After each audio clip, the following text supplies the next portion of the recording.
Chittagong city কর্পোরেশনের সেবা নিশ্চিত করতে কর্পোরেশনের ৪১টি ওয়ার্ডকে ৬ অঞ্চলে বিভক্ত করে ৩ জন আঞ্চলিক নির্বাহী কর্মকর্তাকে দায়িত্ব দেওয়া হয়েছে। বুধবার চট্টগ্রাম সিটি কর্পোরেশন সচিবালয় বিভাগের সংস্থাপন শাখার এক অফিস আদেশে এ দায়িত্ব দেওয়া হয়। এতে মোহাম্মদ রেজাউল করিমকে ১ ও ৫ নম্বর অঞ্চলের আঞ্চলিক নির্বাহী কর্মকর্তা হিসেবে দায়িত্ব দেওয়া হয়। শাহিন ফেরদৌসিকে ৪ ও ৬ নম্বর অঞ্চলের আঞ্চলিক নির্বাহী কর্মকর্তা হিসেবে দায়িত্ব দেওয়া হয়েছে। অন্যদিকে রক্তিম চৌধুরীকে ২ ও ৩ নম্বর অঞ্চলের আঞ্চলিক নির্বাহী কর্মকর্তা হিসেবে দায়িত্ব দেওয়া হয়।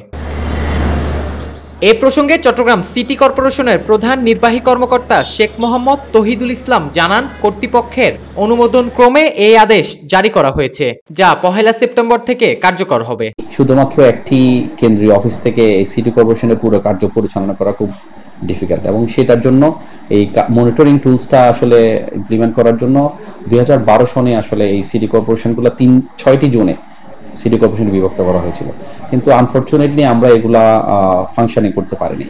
এবং আপনি জানেন, আমরা আগামী ১ সেপ্টেম্বর থেকে এগুলা আমরা এই জোনগুলা কার্যকর হবে, এবং এই যে ৪১টা ওয়ার্ড এগুলাকে আমরা ৩ ভাগে ভাগ করে আমরা ৩ জন আপাতত আমাদের চট্টগ্রাম সিটি কর্পোরেশনে ৩ জন আনিক পদায়িত আছে, তাদেরকে আমরা দুইটা জোন করে এই ৪১টা ওয়ার্ডগুলো আমরা ভাগ করে দিব।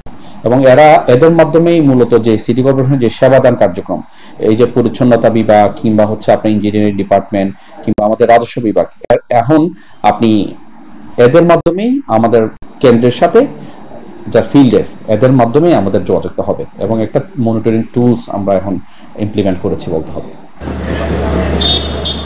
৫ই আগস্ট সরকার পতনের পর গেল ১৯ আগস্ট চট্টগ্রাম সিটি কর্পোরেশনের প্রশাসক পদে চট্টগ্রাম বিভাগীয় কমিশনার মোহাম্মদ তোফায়েল ইসলাম দায়িত্ব নেওয়ার পর জোনগুলোকে সচল করার উদ্যোগ নেন, যা আগামী রোববার থেকে কার্যকর হবে।